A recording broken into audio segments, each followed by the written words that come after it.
Hello दोस्तों, find by D kitchen में आपका फिर से स्वागत है। आज हम फिर से आपके लिए एक जोरदार दिमागी पहेली लेके आए हैं। आपसे अनुरोध है, कृपया पहेली पूरी देखिए। दो व्यक्ति थे, राम और श्याम। दोनों आपस में गहरे दोस्त थे, लेकिन दोनों में एक एक कमी थी। राम दोनों पैरों से विकलांग था, वो चल नहीं सकता था, इसलिए हमेशा व्हील चेयर पर बैठा रहता था। और श्याम आंखों से अंधा था, वो देख नहीं सकता था। उन दोनों का एक दूसरे के अलावा और कोई नहीं था, इसलिए वो दोनों एक दूसरे का सहारा बनकर हमेशा एक साथ एक ही घर में रहते थे। शाम की पुलिस में सरकारी नौकरी थी, लेकिन किसी हादसे में उसकी दोनों आंखें चली गई थीं। लेकिन आज भी उसका निशाना अचूक था। वो अपने कानों के सहारे चीजों को महसूस करके उन पर शूट कर सकता था। राम और श्याम दूसरों की मदद भी किया करते थे। श्याम अक्सर जरूरतमंद लोगों को पैसे उधार दिया करता था, जिससे उनकी जरूरत पूरी हो जाए, और बाद में वो लोग उसे ईमानदारी से पैसा वापस भी लौटाया करते थे। मुसीबत के समय पैसा उधार देने में श्याम का काफी नाम था। श्याम के पास बहुत दूर दूर से लोग अपनी मुसीबत में पैसा उधार मांगकर ले जाया करते थे। राम देख सकता था, लेकिन अपने पैरों पर चल नहीं सकता। श्याम चल सकता है, लेकिन देख नहीं सकता। फिर भी दोनों को जीवन यापन करने में कोई समस्या नहीं होती थी, क्योंकि श्याम को पुलिस की सर्विस से पेंशन आती थी और राम अपनी दुकान चलाता था। इस तरह जीवन यापन करने के लिए दोनों की पैसों की समस्या दूर हो जाती थी। राम का कमरा बाहर था, क्योंकि राम देख सकता था और किसी भी आने वाले व्यक्ति से बातचीत कर सकता था, जबकि श्याम का कमरा अंदर था, क्योंकि श्याम देख नहीं सकता। लेकिन फिर भी दोनों को जीवन यापन करने में कोई समस्या नहीं होती थी। श्याम की उधार देने की आदत राम को पसंद नहीं थी। वो अक्सर श्याम को लोगों को उधार देने से मना किया करता था, लेकिन श्याम उसको समझाता कि यह भलाई का काम है और मुझे दूसरों की मदद करने में अच्छा लगता है। राम श्याम को समझाया करता था कि मदद अच्छी बात है, लेकिन हम इस मदद से कहीं किसी मुसीबत में न पड़ जाएं। लेकिन श्याम उसकी बात हमेशा हंस के टाल देता। एक दिन राम अपनी दुकान पर बैठा हुआ था। उसी समय दुकान पर कुछ लोग आ गए। उन्होंने राम से श्याम के बारे में पूछा। राम ने बताया, श्याम मेरा ही दोस्त है, बताइए आपको उससे क्या काम है। उन्होंने कहा, हम बहुत परेशान हैं। हमने सुना है श्याम लोगों को पैसा उधार देके जरूरतमंदों की मदद करता है, इसलिए हम उससे मिलना चाहते हैं। अब राम ने उनको गौर से देखा। उन लोगों को देख के ऐसा लग नहीं रहा था कि वो किसी तकलीफ या मुसीबत में है। वो सभी हट्टे कट्टे लोग थे और श्याम से पैसा लेके श्याम को धोखा देना चाहते थे। ये बात राम अच्छी तरह से समझ गया। राम ने उन सभी से कहा, श्याम ने अब लोगों को पैसा देना बंद कर दिया है। तुम मुझे अपना नंबर दे दो, मैं श्याम से तुम्हारी बात करूंगा, शायद वो मान जाए। इतना सुन के उनमें से एक व्यक्ति बोला, तुम झूठ बोल रहे हो, हम खुद ही श्याम को ढूंढकर उससे बात करेंगे। तभी तीसरे व्यक्ति ने कहा, तुम चुप रहो, भाई साहब आप मेरा नंबर ले लीजिए, आप श्याम से हमारी बात करना। इतना बोलकर वो सभी लोग वहां से चले गए। अब उसी शाम राम और श्याम घर पर थे। उसी समय वो लोग उनके घर पहुंच गए। एक आदमी श्याम के पास जाकर बोला, भाई साहब हम लोग मुसीबत में हैं, हमें कुछ समय के लिए पैसों की जरूरत है, कृपया हमारी मदद कीजिए। उसी समय बीच में राम बोला, इनको पैसे नहीं देना, ये धोखेबाज है, ये तुम्हारा पैसा नहीं लौटाएंगे, तुम देख नहीं सकते। इनको देख के ऐसा लग नहीं रहा है कि ये किसी मुसीबत में है। ये केवल तुमसे पैसा मांग के ले जाएंगे और तुम्हें धोखा देके जाएंगे। तभी उनमें से एक आदमी बोला, ऐसा नहीं है भाई साहब, किसी भी इंसान को ऊपर से देखकर हम उसके अंदर का सुख व दुख पता नहीं कर सकते। हम वास्तव में ज़रूरतमंद हैं और हमको पैसों की ज़रूरत है, और हम आपको यकीन दिलाते हैं कि हम आपका पैसा जल्द से जल्द वापस कर देंगे। श्याम सोच में पड़ गया, क्योंकि उसे पता नहीं था कि ये लोग पैसा लेने आए हैं, वो ज़रूरतमंद हैं या धोखेबाज। उसने राम से पूछा, राम अब मैं क्या करूं जिससे इनकी मदद भी हो जाए और मुझे भी विश्वास हो जाए कि मेरा पैसा नहीं डूबेगा। श्याम प्रत्येक काम राम से पूछकर ही करता था, इसलिए अब राम को ही अपना दिमाग लगाना था। राम ने थोड़ा सोचा और बोला, तुम लोगों को कितने पैसों की जरूरत है? आदमी बोला, 50,000 रुपये। राम, कितने समय के बाद पैसा वापस करोगे? आदमी बोला, केवल 7 दिन के लिए चाहिए। हम आपको विश्वास दिलाते हैं कि हम केवल 7 दिन में आपका पूरा पैसा वापस कर देंगे। राम, लेकिन हम आप लोगों को नहीं जानते, क्या आपके पास कोई ऐसी वस्तु है जिसे आप कुछ समय के लिए हमारे पास जमा कर सके? 7 दिन बाद आप पैसा वापस करके अपनी वस्तु ले जा सकते हैं। आदमी बोला, नहीं साहब, हमारे पास ऐसा कुछ भी नहीं है जिसे हम आपके पास जमा कर सकें। कोई बात नहीं राम, ये जरूरतमंद लोग लग रहे हैं, इनको पैसा दे देते हैं, ये 7 दिन बाद पैसा वापस लौटा जाएंगे। राम ने देखा कि उनके साथ एक लड़की भी है। राम ने उनको बोला, तुम्हारे साथ ये लड़की कौन है? एक आदमी बोला, ये हमारी बहन है। राम, तुम अपनी बहन को 7 दिन के लिए यहाँ छोड़ जाओ और 7 दिन बाद पैसा वापस करके अपनी बहन ले जाना। वह आदमी बोला, नहीं साहब, हम अपनी बहन को किसी पराये आदमी के यहाँ कैसे छोड़ सकते हैं, ये गलत है। अब राम बोला, तुम्हारी बहन को हमसे कोई डर नहीं है, क्योंकि मैं पैरों से चल नहीं सकता और ये देख नहीं सकता, इसलिए तुम्हारी बहन को हम दोनों से कोई खतरा नहीं होगा। मैं विश्वास दिलाता हूँ कि तुम्हारी बहन यहाँ सुरक्षित रहेगी। इतना सुन के सभी लोग चुप हो गए। तभी उनमें से एक आदमी आके बोला, ठीक है साहब, हमको पैसों की ज़रूरत है, इसलिए आप हमारी बहन को अपने घर में रख लो। 7 दिन बाद हम पैसा लौटाने आएंगे और अपनी बहन को ले जाएंगे।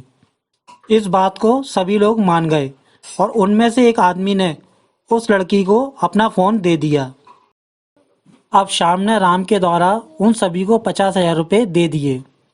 पैसे गिनने के बाद वो लोग वहाँ से चले गए और स्वीटी वहीं पर खड़ी रही। कुछ दूर जाकर उनमें से एक आदमी ने दूसरे से कहा, हम लोग पैसा तो लेके आ गए, लेकिन स्वीटी वहाँ फंस गई है, वो कैसे आएगी? पहला आदमी बोला, वो दोनों स्वीटी का कुछ नहीं बिगाड़ सकते, मैं स्वीटी को मैसेज कर देता हूँ, वो आज रात ही चुपचाप से गेट खोल के भागकर अपने पास आ जाएगी। उस आदमी ने स्वीटी को मोबाइल में मैसेज कर दिया। अब उधर रात हुई। राम ने सभी के लिए रात में खाना बनाया। तीनों ने बैठ के साथ में खाना खाया। स्वीटी ने मैसेज पढ़ लिया। राम और श्याम बाहर वाले कमरे में सोने चले गए और स्वीटी अंदर वाले कमरे में सोने चली गई। अब आधी रात में स्वीटी अपने बेड से उठी और धीरे से गेट के पास गई। उसने दरवाज़ा खोलने की कोशिश की, लेकिन ये क्या, दरवाज़ा खुल नहीं रहा था। स्वीटी ने खिड़की में से देखा तो बाहर से दरवाजे की कुंडी लॉक थी। स्वीटी समझ गई थी कि उसके गेट की कुंडी बाहर से किसी ने लगा दी है, जिससे वो रात में उठ के भाग ना पाए।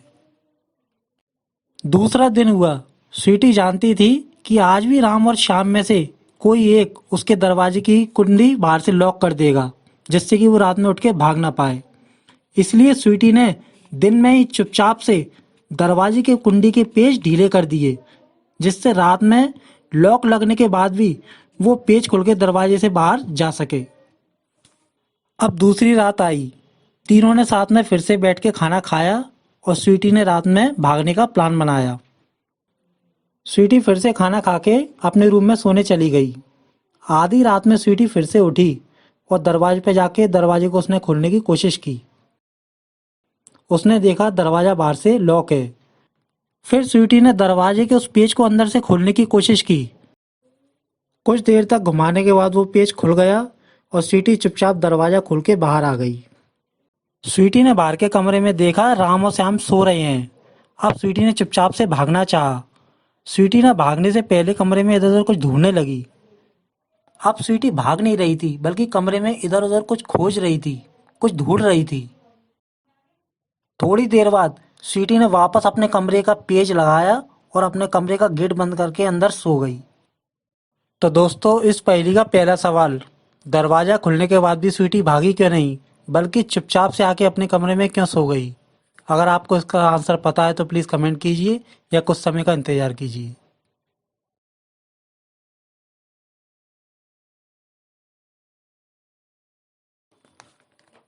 आंसर, दोस्तों, स्वीटी इसलिए नहीं भाग पाई क्योंकि बाहर वाले रूम में मेन गेट का ताला लगा हुआ था। इसलिए स्वीटी ने उस कमरे में उसकी चाबी ढूंढने की बहुत कोशिश की, लेकिन उसको चाबी कहीं नहीं मिली। इसलिए स्वीटी वापस अपने कमरे में आके सो गई। दूसरे दिन स्वीटी ने मैसेज करके अपने सभी लोगों को सारी बात बताई और कहा, मैं यहाँ से नहीं निकल सकती, ये बहुत चालाक है, मुझे यहाँ से आके ले जाओ। मैसेज पढ़कर वो सभी लोग समझ गए कि स्वीटी अब वापस नहीं आ सकती।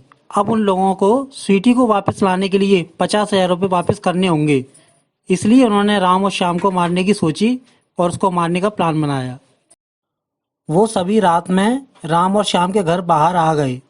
उन्होंने दरवाजा खटखटाया। आवाज सुनकर राम और श्याम जाग गए। राम ने चिल्लाकर पूछा, कौन है बाहर? उन लोगों ने बाहर से कोई आंसर नहीं दिया और दरवाजा और जोर जोर से खटखटाने लगे। अब श्याम ने जल्दी से अपनी गन निकाली और सीटी वाले कमरे में राम को अंदर करके उसका लॉक बाहर से लगा दिया, जब तक वो लोग बाहर से दरवाजा खटखटाते रहे। काफी देर तक दरवाजा खटखटाने के बाद दरवाजा अपने आप टूट के नीचे गिर गया। दोस्तों, श्याम आंखों से अंधा था, लेकिन उसका निशाना अचूक था।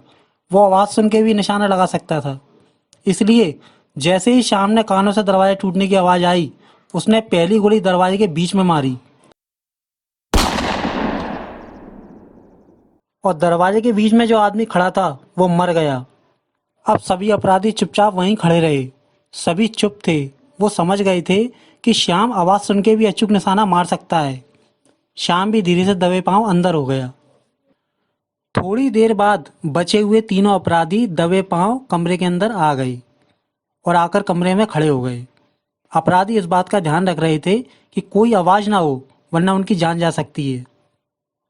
अंदर वाले कमरे से श्याम और सूटी ये सब नज़ारा देख रहे थे। तभी राम अंदर से कुछ चिल्लाया और श्याम ने गोली चलाई और एक अपराधी और मर गया।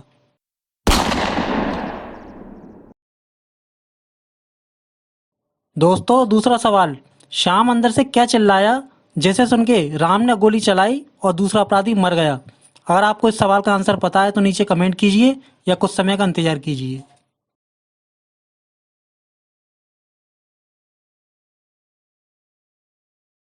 आंसर, राम ने अंदर से देखा कि वो अपराधी जिस जगह खड़ा है उसके पीछे घड़ी लगी हुई है और राम जानता है कि श्याम सुनकर भी निशाना लगा सकता है।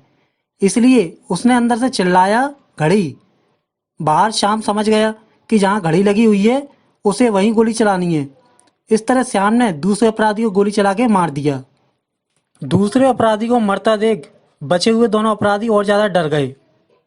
गुस्से में आके उन दोनों में से एक अपराधी ने खिड़की में गोली मारी। राम नीचे झुक गया और बच गया। अब राम भी अंदर से चुप हो गया। थोड़ी देर तक कमरे का माहौल शांत था। श्याम भी अपराधी की पोजीशन समझ नहीं पा रहा था कि वो दोनों कमरे में कहाँ खड़े हैं। तभी श्याम के हाथ से पिस्तौल नीचे गिर गई। श्याम ने जल्दी से पिस्तौल जमीन से उठा ली और उसको कमरे में 2 बार चलाया। Click click. ये क्या? श्याम की पिस्तौल की गोलियां खत्म। राम अंदर के कमरे से चिल्लाया, तुम्हारी पिस्तौल की गोलियां खत्म हो गई हैं। उसी समय दोनों अपराधी में से एक अपराधी श्याम की तरफ चिल्लाते हुए दौड़ा, अब तू नहीं बचेगा। दोस्तों, जब दूसरा अपराधी श्याम को मारने उसकी तरफ आ रहा था, उसी समय श्याम ने गोली चलाकर उसको बीच में ही मार दिया। तो दोस्तों, तीसरा सवाल, जब श्याम की पिस्तौल में गोली खत्म हो गई फिर वो गोली कैसे चला सकता है?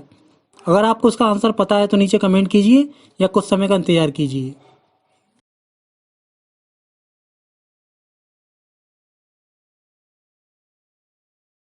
आंसर, दोस्तों, श्याम की पिस्तौल की गोली खत्म नहीं हुई थी, बल्कि उसने पिस्तौल नीचे गिराने के बहाने 2 पॉइंट पीछे कर ली और उसको 2 बार कमरे में खाली चला के दिखा दिया, जिससे अपराधी समझ जाए कि अब उसकी पिस्तौल में गोली नहीं है। श्याम केवल उस अपराधी की आवाज़ सुनना चाहता था और तीसरे अपराधी ने गुस्से से चिल्ला के उसको अपने खड़े होने की जगह बता दी और मारा गया। अब कमरे में बचा था चौथा और आखिरी अपराधी। वो ना तो हिल रहा था और ना ही कुछ बोल रहा था। वो समझ गया था कि ये दोनों बहुत चालाक है। अगर जरा सा भी हिला तो मैं मारा जाऊंगा, इसलिए वो चुपचाप रहा। इधर श्याम भी समझ गया था कि ये आखिरी अपराधी बचा है, लेकिन ये हिले तो इसकी जगह का पता चले। लेकिन ये अपराधी भी समझ गया कि अगर मैं हिला तो मारा जाऊंगा। दोस्तों, थोड़ी देर बाद राम ने अंदर के कमरे से कुछ ऐसा किया कि बाहर खड़े उस अपराधी की जगह श्याम को पता चल गई और श्याम ने उस पर गोली चला दी।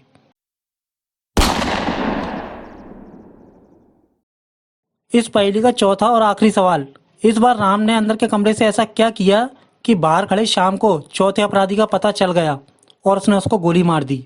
अगर आपको उसका आंसर पता है तो नीचे कमेंट कीजिए या कुछ समय का इंतजार कीजिए।